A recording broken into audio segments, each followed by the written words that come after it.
organisé avec Rotan qui n'est pas là en ce moment de toute cette opération. Donc, Juliette, vas-y, refais un petit point. Tiens, viens là. Oui. J'ose pas. Ici, l'OIF, c'est l'Organisation internationale de la francophonie. C'est 93 États membres, États et gouvernements membres. Donc on a beaucoup de pays d'Afrique, d'Asie, on a l'Amérique du Sud, d'Europe. Et on est tous rassemblés autour de la langue qu'on a en partage, le français, que vous chérissez, je pense, tous.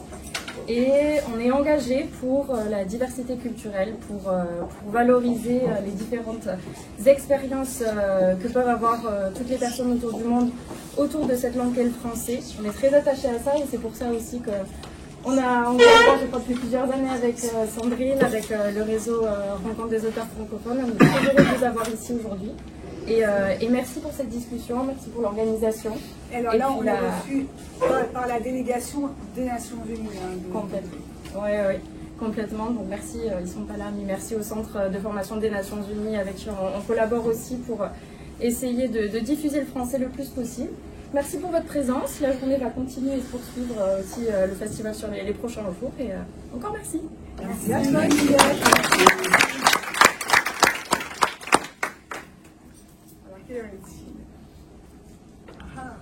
On attend encore quelques minutes, peut-être les invités. Parle-nous du programme de cet après-midi. J'ai une question. Parce que je reçois vos questions sur WhatsApp du matin, midi, soir, nuit. Donc cet après-midi, nous sommes au siège de l'Organisation de la francophonie. Donc c'est sous forme de rencontre. Donc vous serez tous en dédicace avec vos livres. On va lancer le collectif de la Méditerranée en plus, donc le cocktail sera méditerranéen. Voilà, donc les invités ont été essentiellement invités par l'Organisation de la francophonie, donc on aura, je pense, essentiellement des institutionnels, des diplomates, voilà. Et puis vos invités aussi sont les bienvenus, hein, si vous avez parmi vous des gens qui veulent nous rejoindre, ils sont les bienvenus. C'est ouvert, donc de 2h30 à 5h, donc les gens peuvent venir tout au long de l'après-midi vous rencontrer, discuter avec vous, comprendre ce que vous faites, d'où vous venez, les kilomètres. Je voudrais quand même juste dire que Yannick a fait 22 000 kilomètres pour être là.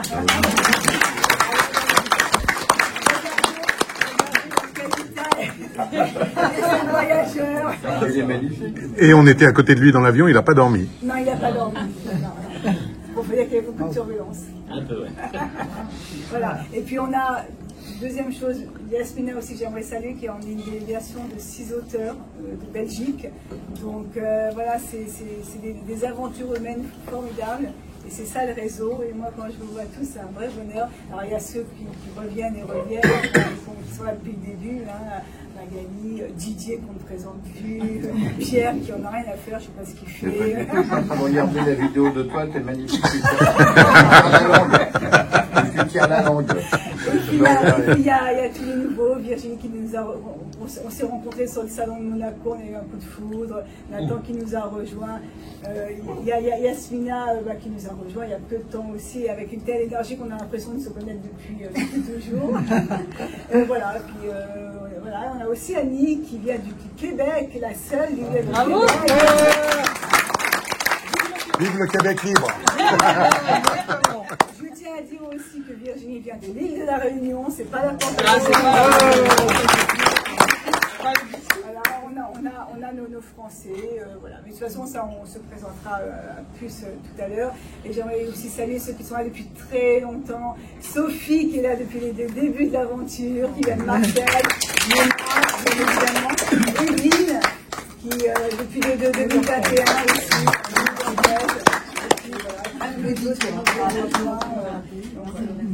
Donc merci à tout le monde. J'aimerais aussi remercier tout le personnel des Nations Unies qui est là avec nous aujourd'hui. Merci d'être là. Merci d'accueillir d'une certaine façon tous ces auteurs.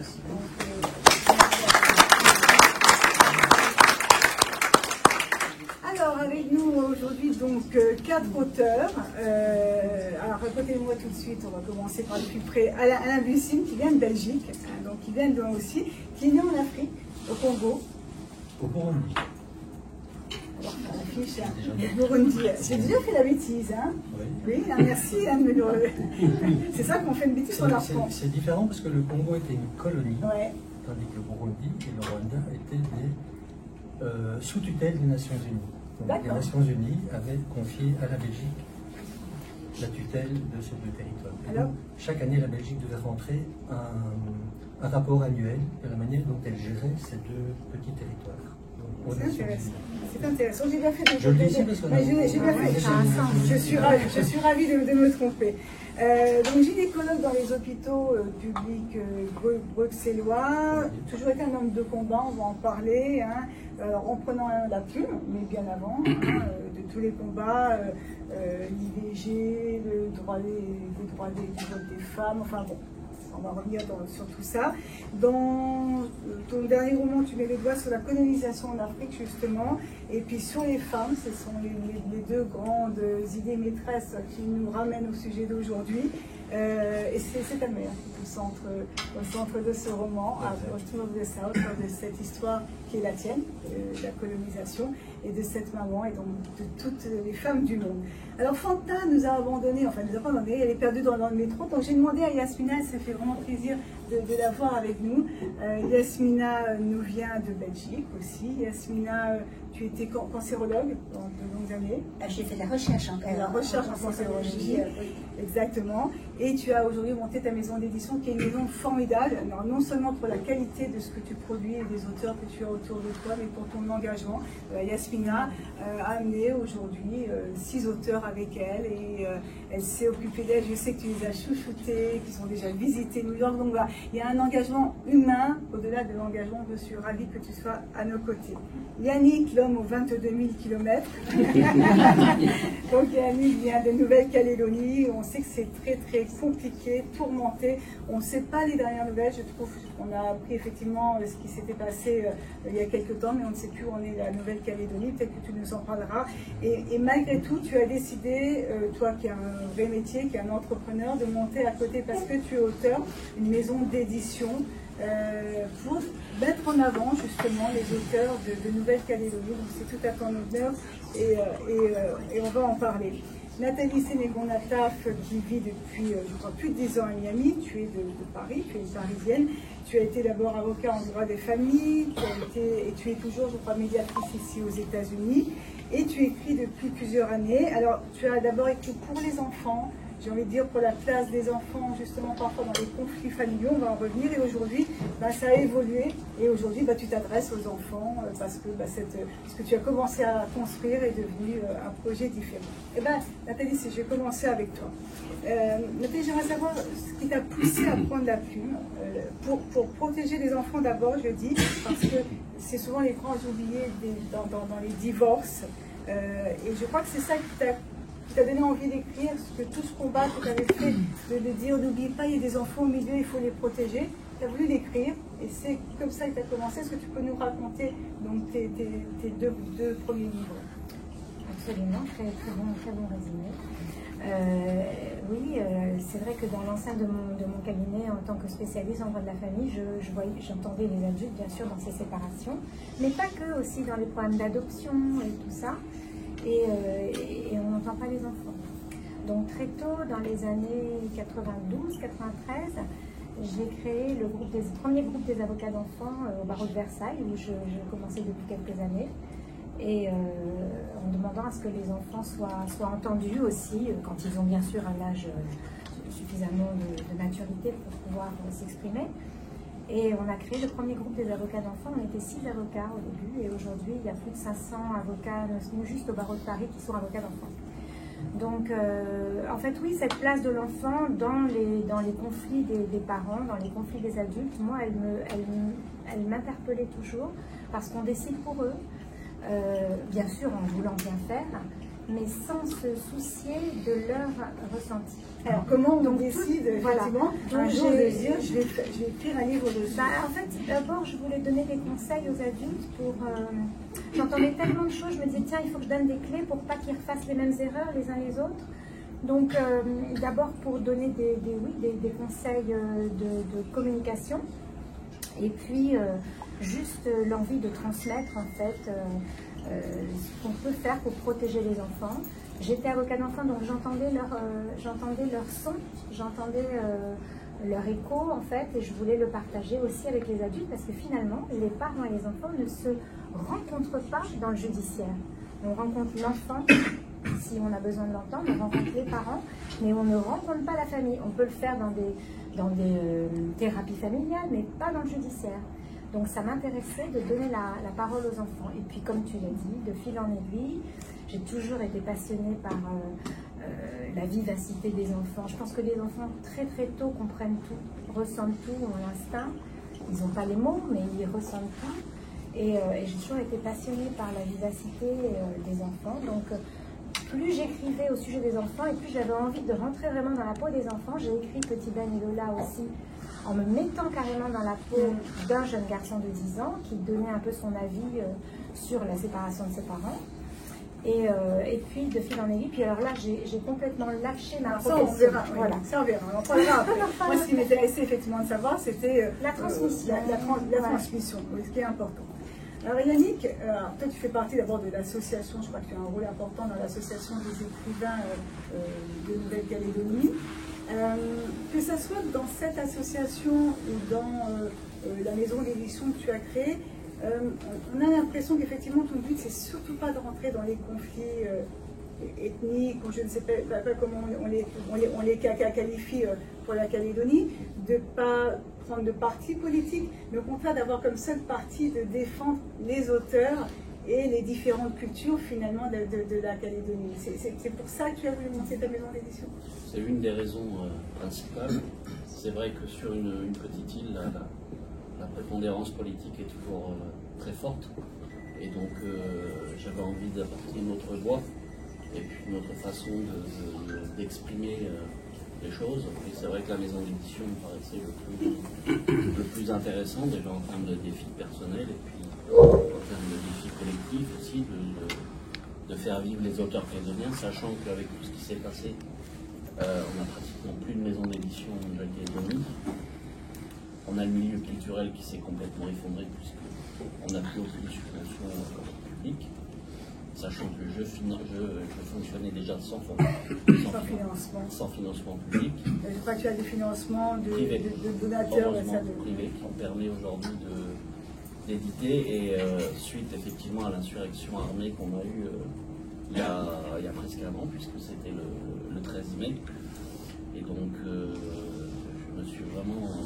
j'ai vraiment hésité à continuer, puis finalement j'ai développé des éditions.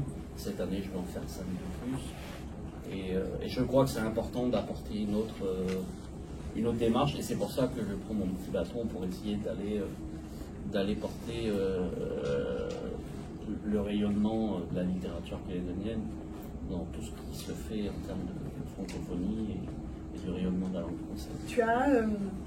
Tu as justement des demandes pressantes parfois d'auteurs un peu engagés qui te disent mais tu devrais utiliser ça pour mettre en avant, je ne sais pas, ou pour Macanal, ou au contraire rappeler qui sont les Caldoches, enfin je ne sais pas, tu vois, est-ce que tu as des... Alors j'ai eu des demandes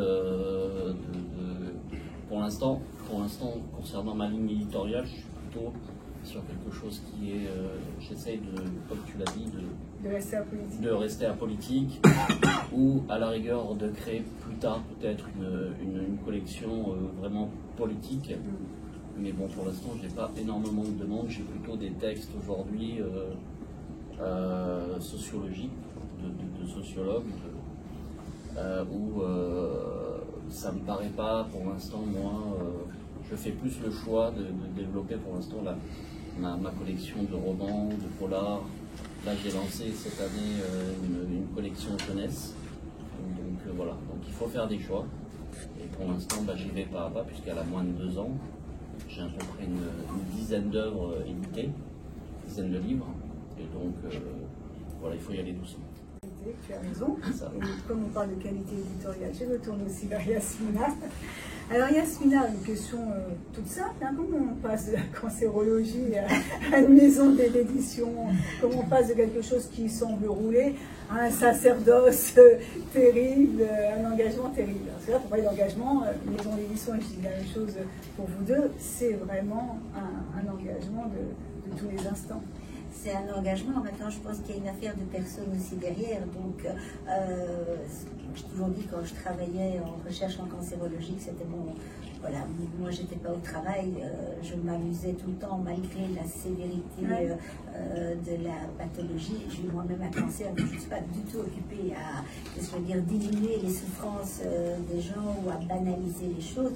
Moi, ce qui me plaisait à ce moment-là, c'était vraiment la découverte de nouveaux traitements et la découverte de méthodes de traitement qui pouvaient diminuer les effets secondaires. Je suis passée, justement, parce qu'ayant été moi-même malade, à un certain moment, il a fallu mettre un peu le frein sur ces activités-là. Et le livre m'a littéralement sauvée parce que pour beaucoup de gens, quand on est dans une période un peu plus difficile, le livre est un magnifique véhicule de rêve, d'évasion, de plein de choses.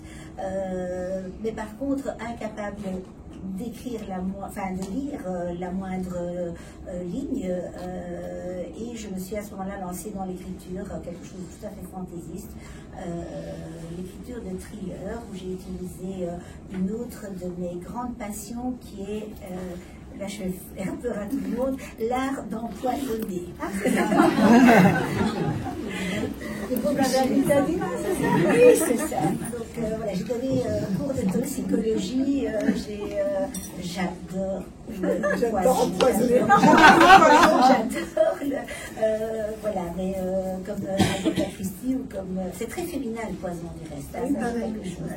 Et puis voilà, j'ai commencé par écrire, j'ai découvert tout cet univers qui me plaisait bien. Par contre, j'entendais énormément de gens, d'auteurs, de vrais auteurs autour de moi qui disaient mon Dieu, mais les maisons d'édition c'est une catastrophe, on est mal reçu, on reçoit des lettres tout à fait incendiaires, on ne sait même pas s'ils lisent nos manuscrits. Enfin, il y a une liste de doléances incroyable. Et je trouvais ça complètement atroce parce que je m'étais rendu compte de toute l'implication, tout le cœur que l'on met à l'écriture, tout le don de soi que l'on fait.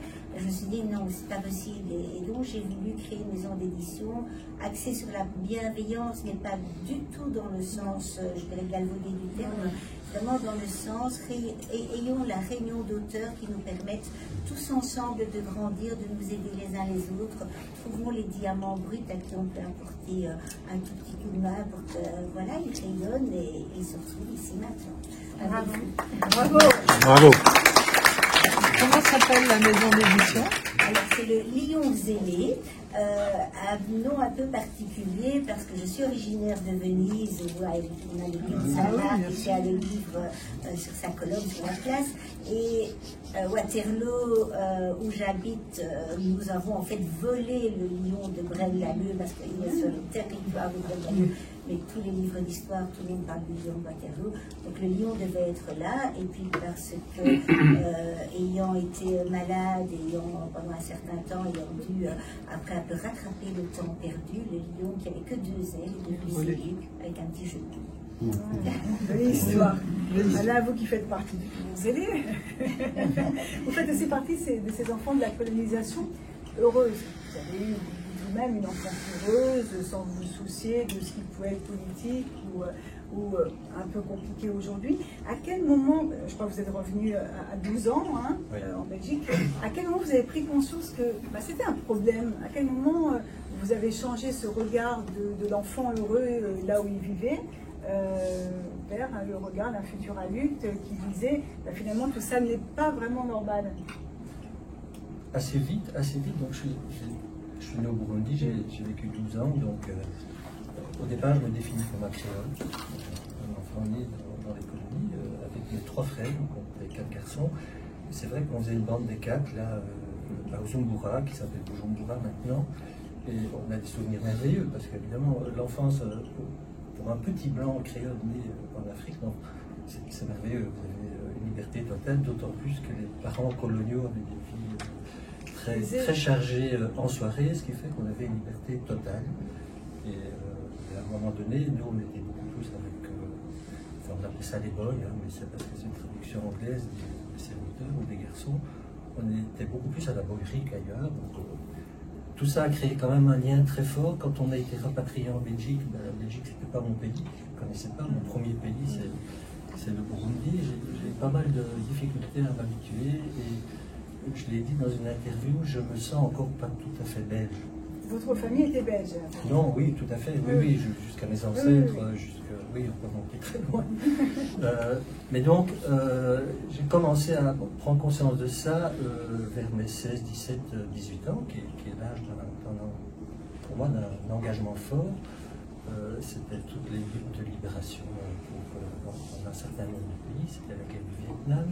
Et puis j'ai commencé à jeter un regard sur la colonisation africaine, qui m'a fait comprendre un certain nombre de choses qui se sont confirmées par après, dans les faits historiques, parce qu'à l'époque, notamment la Belgique, je ne peux pas parler pour d'autres pays, n'avait pas un regard rétrospectif sur les exactions coloniales qui avaient été commises durant la période coloniale. Donc moi, c'est par... voilà, j'ai toujours été... je ne sais pas d'où ça vient. Quand on est engagé dans sa vie, qu'on aime un peu la dissidence, qu'on veut toujours être un petit peu rebelle... oui, j'ai vu ça cette fois-ci aussi. Je m'interroge souvent pour savoir si je tiens ça de ma mère ou de mon père, ou des deux, je ne sais pas très bien. Ou de personnes. Voilà, mais donc à 18 ans, j'écrivais des pamphlets, des tracts. Mes premières écritures, on était en pleine révolution culturelle, on préparait 68, et dans les locaux des lycées, chez nous, Athénée, on faisait des Danzibao, c'était ces journaux où les étudiants de la révolution culturelle écrivaient au pinceau et mettaient des bonnets d'âne aux professeurs d'université, je ne sais pas si vous vous rappelez de ça. Ça a d'ailleurs été suivi en France, parce que le célèbre professeur Mankowski, qui était un grand pédiatre dans les hôpitaux universitaires, il avait lancé la mode des médecins pieds nus. Et il se baladait pieds nus, avant d'être récupéré, hein, parce qu'après je peux parler de l'évolution de l'engagement dans le temps. Non, mais on va parler justement de vos combats à tous, et donc je vais continuer avec vous, parce qu'on a entamé cette conversation. Donc, je parlais tout à l'heure de certains de vos combats, donc le suffrage universel pour les femmes, tellement tardif, les conflits sociaux qui ont secoué aussi bien la Belgique que la France, mai 68, l'IVG, vous en tant que gynécologue, c'était d'autant plus un combat, j'imagine. Et puis alors, finalement, dans vos livres, on est confronté à beaucoup de tous ces combats contre l'obscurantisme. Hein. Vous avez rajouté aussi dans vos livres la résistance, la Shoah. Est-ce que pour vous, et ça c'est ma question, est-ce que le roman c'est le meilleur moyen que vous avez trouvé pour justement défendre toutes ces idées? Vous auriez pu faire des essais, vous avez choisi la fiction pour défendre vos engagements. J'ai choisi le roman historique, le roman, et je l'ai choisi parce que j'ai l'impression que c'est la meilleure manière d'illustrer le devoir de mémoire. Donc c'est vrai que quand on est jeune, on n'a pas de devoir de mémoire, on a toute la vie devant soi, on est plutôt révolutionnaire, on veut tout bousculer. Quand on est à mon âge, on a plutôt un regard rétrospectif, on a un devoir de mémoire. Je trouve que la manière de le lire, de le faire passer, parce que le devoir de mémoire, c'est éclairer les zones d'ombre, comme vous l'avez très bien démontré hier avec ces trouvailles. Moi, ça a été un document que j'ai découvert dans les mails quand j'ai dû placer ma chère maman en maison de retraite.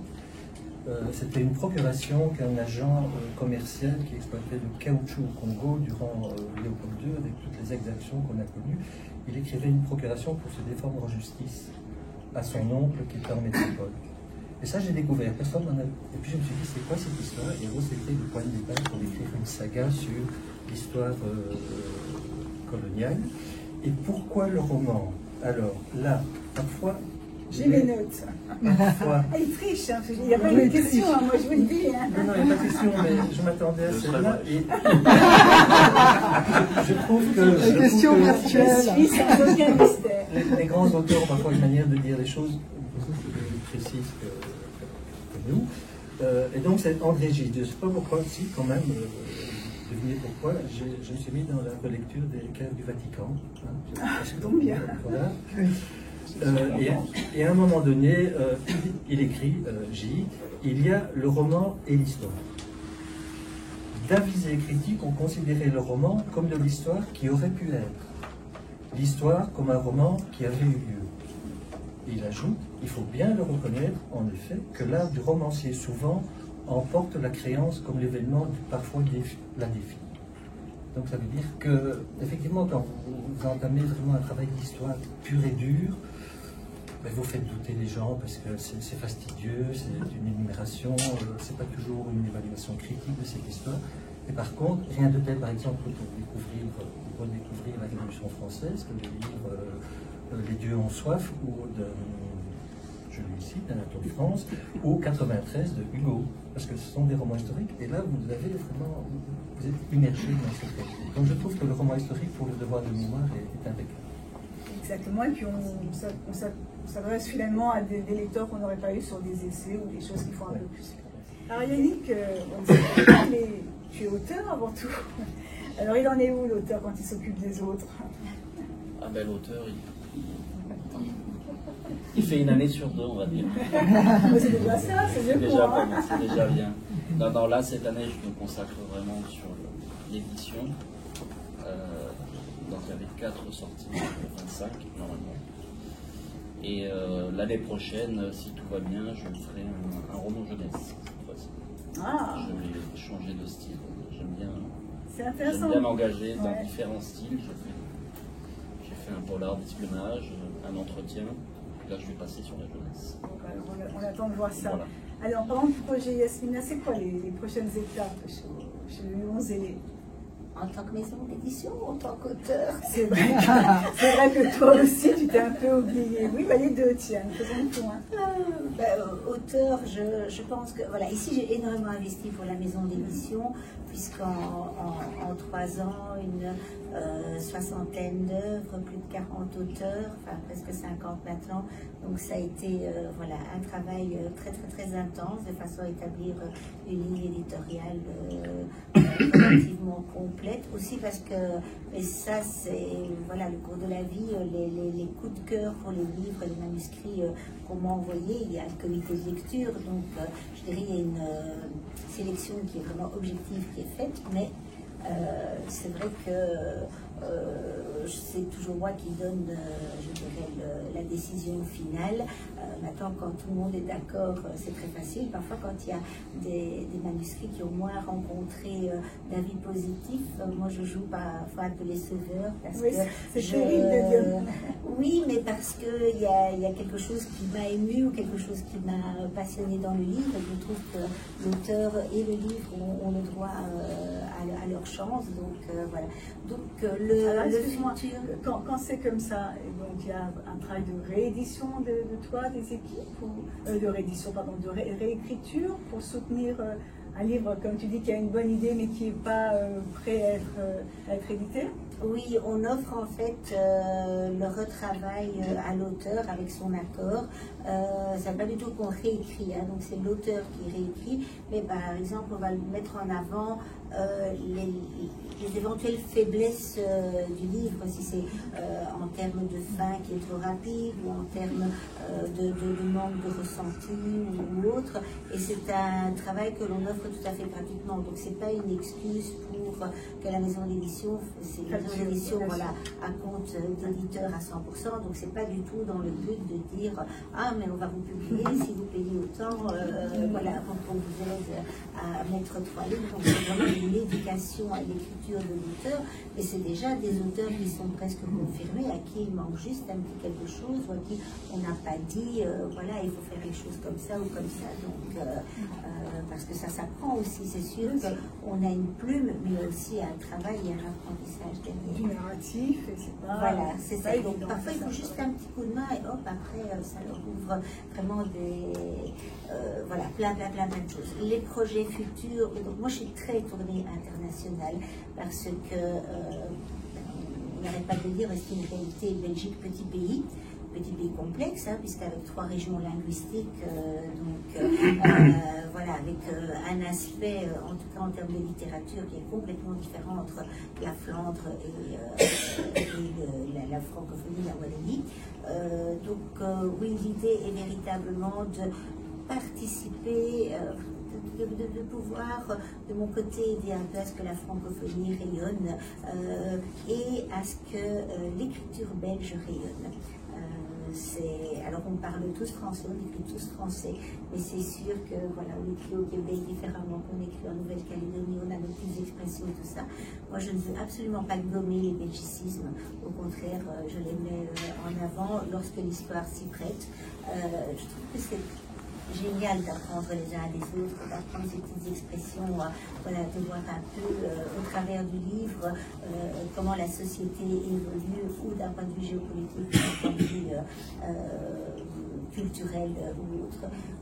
Donc oui, d'autres livres, mais vraiment des participations internationales plus actives. Non, c'est important ton travail, parce que souvent quand tu demandes à des gens c'est qui les auteurs belges, à part Amélie Nothomb, finalement, ils ne connaissent pas grand monde. Et enfin, bon, on va parler notamment avec Isabelle Barry, qui est quand même une auteure réputée en Belgique. Elle te raconte la difficulté de passer les frontières, même vers la France. Donc voilà, donc je pense qu'on est tous des activistes pour créer des ponts et faire en sorte qu'on abolisse les frontières et on fasse connaître les auteurs d'un petit peu partout, un petit peu partout. Alors toi, Nathalie, tu as commencé avec l'enfant, à travailler de façon très sérieuse, et puis aujourd'hui tu nous sors une collection de 10 livres avec Us, et donc tu t'es mis dans la littérature jeunesse. Exactement. Exactement. En fait, l'écriture, j'ai toujours aimé, donc quand j'étais activement dans les conflits parents, j'écrivais sur ça, et puis après, maintenant je suis avocat honoraire depuis maintenant 10 ans, donc je ne fais plus de procédure. En Floride, je suis médiatrice familiale, mais je ne fais plus de procédure. La médiation, ça sert justement à trouver des terrains d'entente sur les difficultés. Donc, j'essaie de rapprocher plutôt les gens. Donc, j'ai pu me mettre, et puis je fais ça vraiment de façon quand même light, on va dire. Donc, je peux complètement me vouer à ma passion. Et l'écriture, quand j'ai fait Petit Ben et Lola, me mettre dans la peau d'un enfant m'a plu énormément. Et donc, j'ai reçu des témoignages d'enfants, etc. Et puis bon, après, j'ai commencé à écrire sur Gustave en parlant avec mon petit-fils. J'ai un petit-fils, je suis née. Et du coup, j'ai toujours aimé raconter des histoires à mes enfants déjà, d'inventer des histoires. Donc ça, je me suis remise dans l'invention d'histoires avec mon petit-fils, l'arrivée de mon petit-fils. Et du coup, j'ai pris la plume parce que c'est quand même ma passion. Et voilà, il y a ces 10 histoires qui sont sorties et je me suis amusée. J'étais fan de Gaston Lagarde il y a des années et je me suis amusée à créer ce personnage. Et puis, tu sais, l'écriture, c'est comme ça, on se fait prendre par, voilà, on se fait prendre au jeu, à son propre jeu. Donc, il y a 10 histoires qui sont nées, sans même que je m'en aperçoive. Vous allez pouvoir les découvrir cet après-midi, tu les as amenés. Oui. Très très bien. Oui. Moi j'aimerais qu'on fasse venir quelques auteurs très engagés aussi. J'ai pas pu malheureusement mettre tout le monde de ce côté-là. Et j'aimerais que Nadège nous rejoigne quelques minutes. Alors Nadège Burkina, qui vit en France et qui vient de sortir son premier roman qui est très largement salué, très largement salué sur le handicap. Alors le handicap de l'enfant, c'est un quotidien de toi. Et tu as voulu prendre la plume sous forme de roman pour aller au-delà. J'aimerais que tu nous racontes un peu en 2-3 minutes d'où tu viens et pourquoi c'est devenu un livre. Merci Sandrine pour cette occasion de présenter mon roman. Donc, je suis franco-burkinabé. Donc rapidement, je suis dans les RH, je suis DRH dans une association qui gère des établissements pour personnes handicapées, âgées et aussi pour la protection de l'enfance, donc les enfants placés sur décision de justice et l'aide sociale à l'enfance. Voilà, donc le roman, dont mon roman Accorder les sons, qui est sorti il y a quelques mois, parle de la parentalité d'enfants en situation de handicap mental. Donc c'est dans le roman le personnage de Léo, dont le personnage central, c'est une forme de trisomie, pas 21 mais 8. Donc il laisse des séquelles très très graves chez l'enfant, donc un enfant différent qui ne se développe pas comme tous les autres, un enfant qui ne parle pas, donc qui est exclu de la société, qui est aujourd'hui un combat, une réalité. Aujourd'hui, plusieurs millions de familles sont confrontées au handicap d'un proche, donc un enfant là en l'occurrence. Et moi, j'ai voulu prendre la plume parce que, donc c'est une autofiction, hein, j'aurais pu écrire un témoignage ou une autobiographie ou même un récit sur la question, mais j'ai préféré prendre la voie de l'auto-édition, de l'autofiction, parce que tout à l'heure, pour rejoindre ce que vous disiez, je trouve que c'était le meilleur prétexte pour aborder certaines questions et aussi le meilleur moyen de prendre la distance sur des sujets parfois de société qui peuvent être parfois polémiques. Donc par un roman, bon, on se plonge dans une histoire, après est-ce que c'est la vérité ou pas? Pour moi c'est la vérité de l'auteur, enfin, de l'autrice que je suis. Donc moi je trouve que ça c'était la voie la plus adéquate pour aussi transmettre tout ce que j'aurais envie de dire. Et ce roman engagé, oui, parce que j'aborde effectivement la difficulté au quotidien pour l'inclusion tout simplement, parce que c'est un mot aujourd'hui qu'on entend partout. Mais en réalité, quand on vit avec une personne différente, quand on est différent, on se rend compte qu'entre les grandes déclarations, même les politiques, et la réalité, il y a un très très grand fossé. Donc c'était de permettre aux lecteurs, à toute personne non confrontée à la situation, de comprendre un peu le quotidien de ces familles, ce que c'est que d'avoir un enfant sur un handicap, ce que c'est que le combat quotidien pour des gens inscrits à l'école tout simplement. Parce que voilà, on dit l'école pour tous, mais l'école n'est pas ouverte à tous.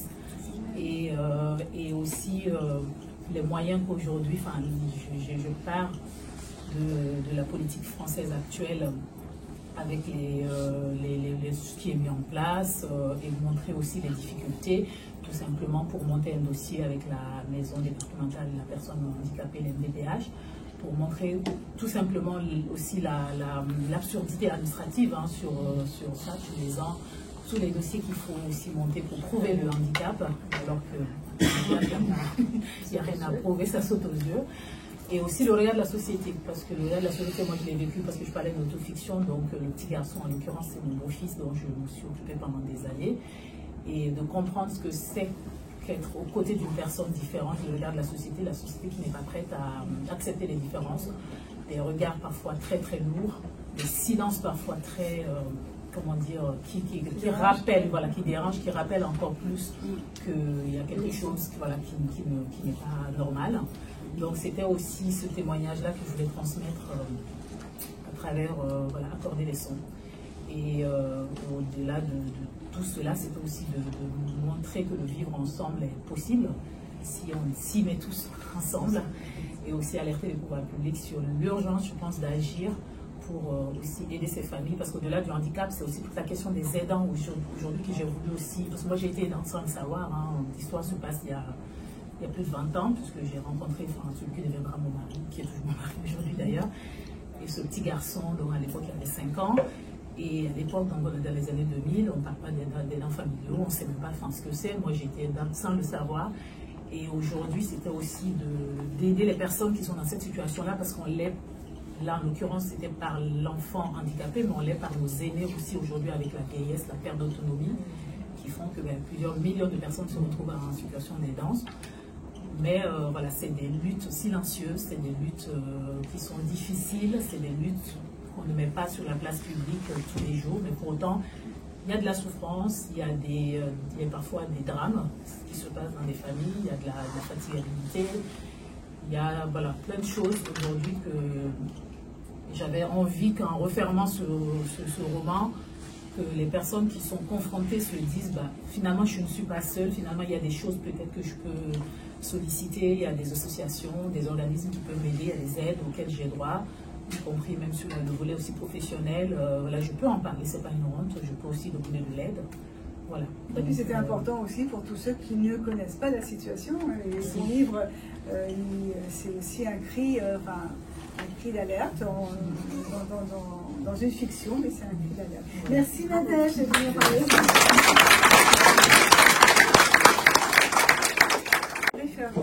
J'aimerais faire venir aussi à côté de moi Evelyne. Evelyne peut venir nous rejoindre avec son livre Bribes de mémoire. Alors Evelyne avait écrit beaucoup de choses très légères, très sympathiques, on rigole bien, on passe un bon moment. Et puis tu as eu envie d'écrire ton livre le plus personnel.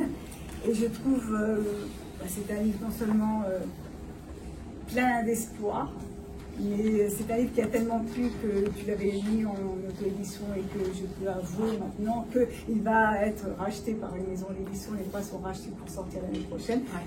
J'aimerais que tu nous dises pourquoi c'est pas facile de parler de soi. Non.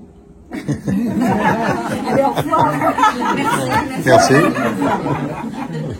Next. Je pense que quel que soit le sujet qui a été abordé dans un parcours de vie, je pense que le plus important, c'est qu'on doit être prêt à le faire, à parler de soi. Et je pense que pendant très longtemps, j'ai effectivement écrit des histoires drôles, légères, parce que c'était une façon pour moi aussi de me cacher derrière une réalité que je n'avais peut-être pas envie d'accepter. Je pense qu'il y a eu du déni pendant très longtemps. Et quand enfin j'étais prête à parler de mon parcours, ça a été finalement c'était plus. Enfin, après coup, ça m'a semblé plus facile que ce que j'avais anticipé. Et ça a été libérateur quelque part.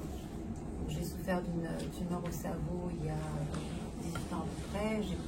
J'ai survécu à l'opération, mais j'ai perdu la vue de mon œil gauche. Mais surtout, j'ai perdu une grande partie de mes souvenirs. Tous mes souvenirs d'enfance ont été effacés. Et je me suis rendu compte en fait que on ne se rend compte de ce qui nous manque que quand ce n'est plus là, justement. Et quand j'ai essayé de me souvenir de certaines choses, c'était complètement, ça avait disparu. Alors c'est quoi bribe de mémoire? Non, bribe de mémoire, c'est parce que, donc c'est un roman, mais c'est influencé, enfin inspiré de ma propre histoire. C'est que donc j'ai été opérée à Hong Kong, où j'habitais à l'époque, et le neurochirurgien m'avait dit que ces mémoires, ces souvenirs qui avaient disparu, ils ne reviendraient plus jamais. C'était lié à la tumeur, à l'opération. Et donc il m'avait encouragée à prendre note de ce qu'on me raconterait sur ma propre enfance, de ce qui restait dans les photos, les albums de photos, etc. Et pour reconstruire une enfance, des souvenirs d'enfance qui ne sont plus là. Et voilà pourquoi j'ai décidé d'appeler ce livre Bribes de mémoire, parce que il reste de très très fines bribes, mais vraiment très très très très tenues. Et j'aimais bien le titre, je trouvais que ça représentait bien ce... Merci. Je sais que j'étais un peu piégée là, mais j'avais envie que tu nous en parles. Non, personne n'est au courant. D'ailleurs, non, mais j'avais envie que tu nous en parles. Merci beaucoup. Alors, c'est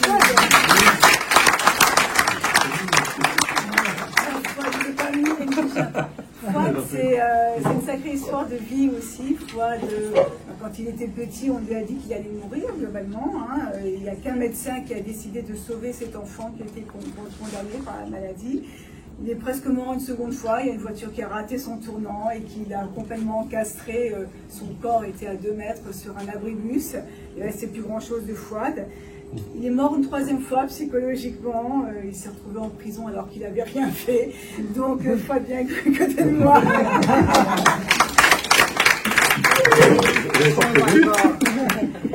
Tu as déjà fait le discours, ça y est. J'ai déjà fait le discours. Non, Fouad, j'ai envie de savoir si c'est toute cette histoire, tu as eu envie de la raconter dans un livre. Oui. Et pourquoi tu l'as raconté? Pour toi, pour les autres? Pourquoi? Un peu les deux, en fait. Je suis arrivé à un âge où je me suis dit j'avais envie de libérer la parole, et puis je gardais ça au fond de moi, et puis ça me rongeait au quotidien, et puis j'avais un peu de temps, puis je sais pas, je lisais pas beaucoup des livres, mais j'ai dit, je vais m'y mettre un peu, j'ai de quoi raconter, parce que de ma culture, de mon origine, de ce que j'ai traversé dans ma scolarité, je suis sorti d'un quartier sensible, je me suis approché des bords de mer, où j'ai grandi avec brio, avec des proches, mais positivement parlant, une maladie m'a si bien mentionné, qui était méconnue dans les années 80, 82, le syndrome du Guillain-Barré. Donc c'est une paralysie qui commence par des fourmillements dans les membres inférieurs et supérieurs et qui monte progressivement et qui atteint le cœur et vous décédez. Il n'y avait rien. Aujourd'hui ça se soigne très bien. Les médecins, il y a des médecins toute leur carrière n'en verront pas. Donc c'est un interne de Paris qui s'est acharné sur moi. Le pronostic était engagé. Mes parents avaient préparé le rapatriement du corps. La famille était au courant et puis cet acharnement a permis de persévérance et de détermination de cet interne et a réussi à me sauver. Non mais pour rester sur le sujet, et moi j'encourage à lire ton livre parce que c'est une leçon de vie, hein, franchement. Et du coup, derrière, l'écriture a continué, tu t'es pris au jeu. Je me suis pris au jeu et puis ça venait naturellement et puis j'avais envie. C'était naturel pour moi et puis je ne m'y attendais pas. En fait, sans prétention, peut-être une vocation tardive, je ne sais pas, mais ça m'a permis dans un endroit privilégié où j'habite et du temps disponible, je me suis dit, tiens... Oui, pour ceux qui connaissent le sud de la France, je peux le dire, il y a la plus belle ville du monde, Cassis. Oui, c'était pas gagné dès le départ, hein. Il a fallu faire septembre pour y être accepté, entre guillemets, d'après ce qu'on m'a dit. C'est toujours la question, mais est-ce que tu es cassidin? Je sais pas, ça fait 45 ans qu'il est là, il faut combien d'années? Voilà, effectivement, c'est vrai qu'un accident après 2 ans après, violent, pour lequel après j'ai eu des traumatismes, plusieurs accès à l'hôpital avec des prothèses, etc. Bon. Et puis une erreur de justice qui est venue derrière. Alors, avant, merci Fouad. Merci. Avant de lui donner la parole, une dernière personne à faire venir, c'est Manuel Galland, du Mont-Zélé. Alors Manuel, tu t'es mis vraiment au fond, c'est-à-dire pour faire une arrivée remarquée.